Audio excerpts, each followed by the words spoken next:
Hello and welcome to the Stockyard Industrial Lead. I'm Eric Miller, and today I want to take you through a little on how we operate this new customer that I've got here on the end of the line on the layout. If any of you have been following along, you'll notice that I've been working more on the end of the layout here on the Stockyard Industrial Lead, and I've essentially moved a new customer over here, and so I just added the feeder wires to get the tracks up and running over the weekend, and so now I want to do an operations test. So it's always a good idea to fully test out a new area before you do real operations with people over at your layout, just to make sure it works right and it runs well and how you want it to be. Then after this, maybe we can start doing uh, getting into opera sessions again. So without further ado, we're going to run the local here, powered up by our Jeep 9 today, the South Omaha Terminal 1872, former SPSF GP9 that's been rebuilt here. And so what we've got going on right now is we've got, these are the freight cars in the back are from the Bellevue Industries that we've already switched. And so you see we've got cars from all three customers, the Bellevue Leader, the Payless Cashways Lumberyard, and then the Ready Mix. And so next up, we're ready to switch our Chlorine customer. And so we've got one tank car to deliver to the Chlorine customer, and we've also got two cars that we're going to take out of the spur. And since this is a fairly long reverse move, we're going to use the caboose here as essentially a shoving platform. So I always encourage my crews when they're switching Bellevue to use the caboose as a shoving platform. And so that's the main reason why we use cabooses here on the Stockyard Industrial Lead. And so you'll be able to see why here as we go through the end of the spur. So with that, let's get moving, and we've got our tank car ready to go, our caboose is ready to go, and we got our crew ready to go. So let's head out to the chlorine plant.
So here we are at the end of the line industry, the chlorine customer.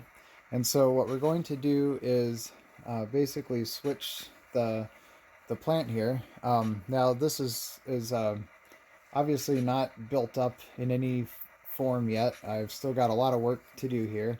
I got to build a structure, add some scenery, stuff like that.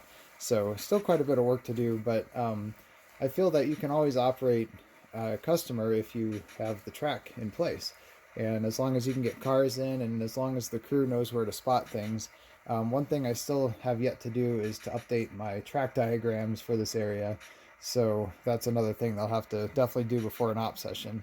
But here you can tell we got our local here, we got our caboose. We're going to go ahead and drop that off here. So with any end-of-line industry, you basically want to make sure that you've got um, a little piece of track here to be able to do some switching. As you can see here on the end, this is where the track ends for good. As most of you know, this is essentially supposed to be a former Rock Island line that continued on west all the way out to Denver. But this is now just a little industrial spur, and so this is where it ends. And then we've got our customer spur right here. So this helps us with the switching. So this is something that you definitely want to use.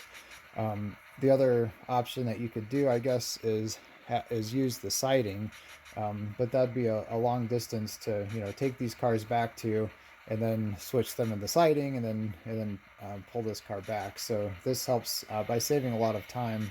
And then you can also use this for some like short-term storage or staging or something like that if you need it. So it's always good to have a little piece of track at the end of an industrial spur.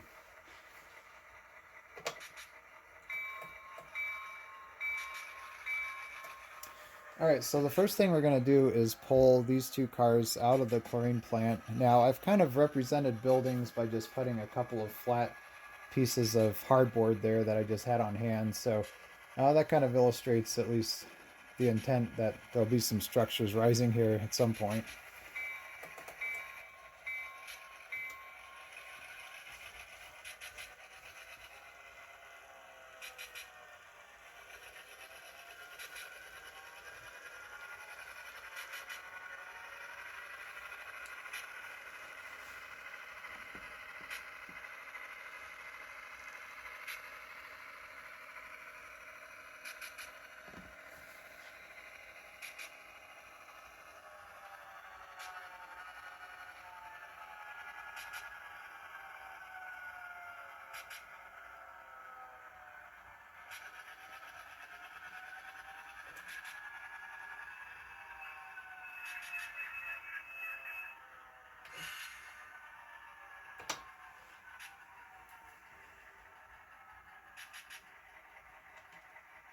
All right, we got our cars there. Let's back it up.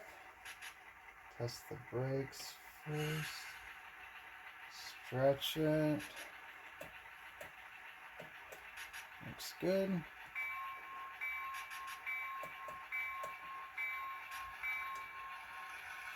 All right, another thing that I realized with this test I need to do is I need to replace the couplers on these Atlas tank cars because they come with the really dumb plastic two-piece couplers, which I found don't work well at all. So definitely get rid of those before I have an op session.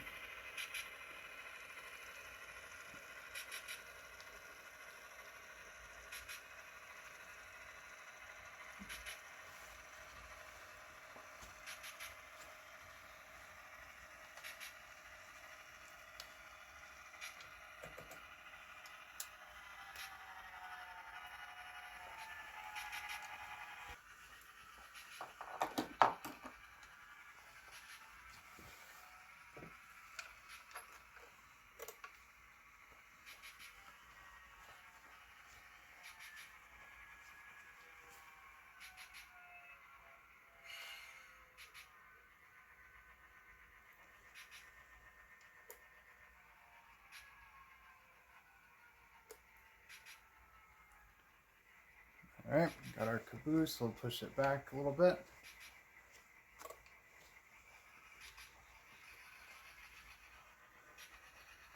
Now basically what we want to do is just push those two tank cars that we're just taking out of the chlorine plant just past that bridge. And that'll give us enough clearance to go ahead and switch our other car around it. Okay.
Yeah, we'll go ahead and spot our tank car there. Another thing I want to point out too, um, I've got some of these extra kind of random box cars, old 40-foot box cars, and I like to use them as tool cars on the layout. So I've got one sitting right here, but I'm thinking of using it as kind of an end of line, um, just tool storage area, just in case the railroad needs some supplies out on this kind of farthest outpost from the yard office. So kind of playing around with that idea. We'll see if I like it or not. But I've got some space here between where the end of the line is and the industrial spur there. So I thought that might be a good use of space. But like I said, I'll play around with it, see what I think as I develop the scene. There we go. Oh, we got a runaway car there. Okay, I'm going to grab a couple of tools.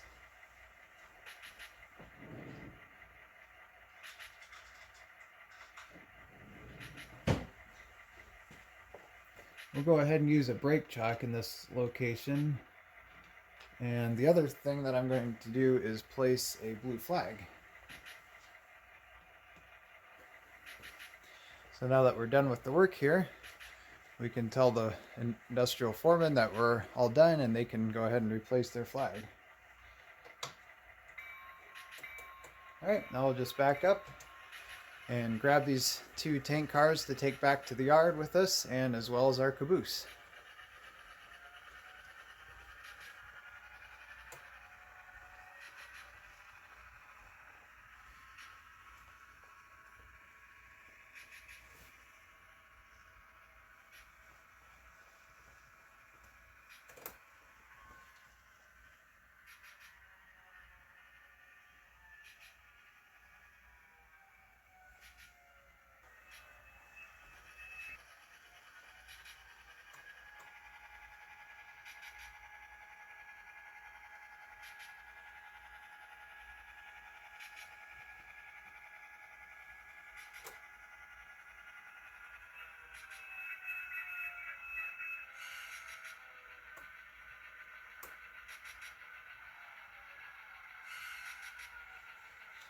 Alright, it looks good.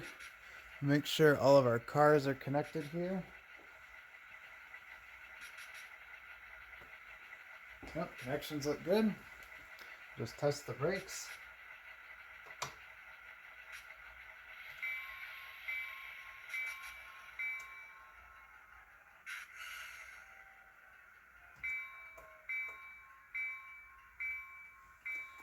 Alright, now we'll head back to the yard. Actually, what we need to do is head back to the siding first, and then grab the rest of the cars that we have to go back to the yard, and then we'll be able to go back to the yard.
Okay, we're going to drop our caboose off there.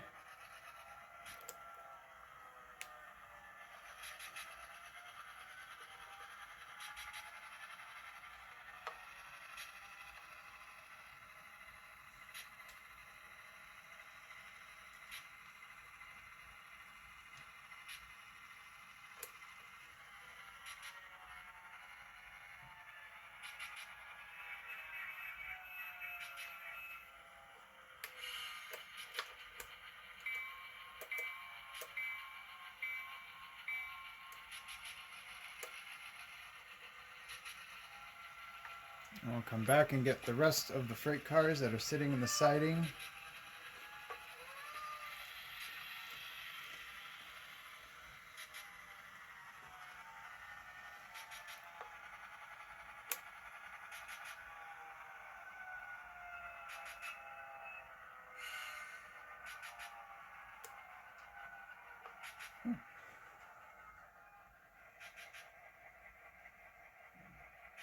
Remove our brake chalk. Do a little bit of a air test here. Oops. Okay, that looks good.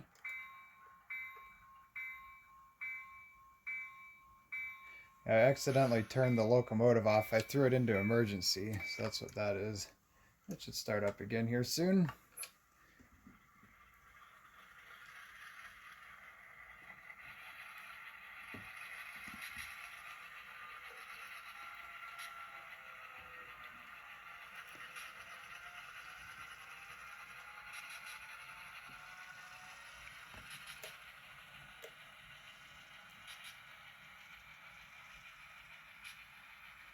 Okay, we can't forget our caboose.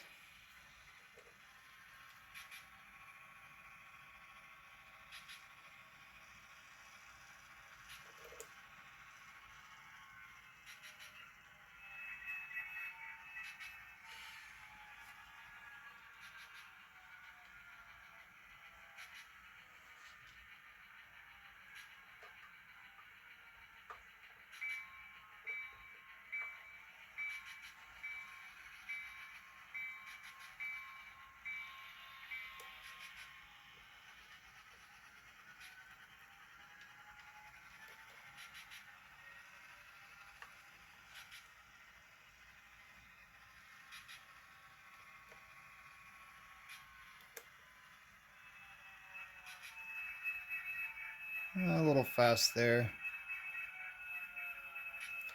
As I like to say, it's tough to be both the engineer and the conductor and also taking video. When this is usually a two-person crew. So, all right, we've got our train assembled here, so let's head back to the yard.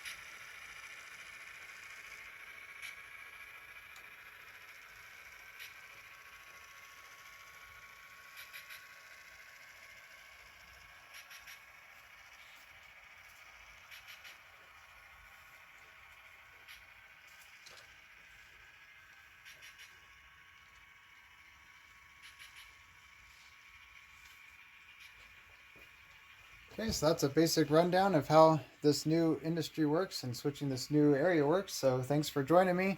Hope it was interesting to you. And yeah, as I said, this is just a good test to see how things work before actually having an op session. And one of the things is that I've discovered that I kind of figured is it's really cool to operate here with the new bridge and everything. So that should be a really fun area to operate in the future.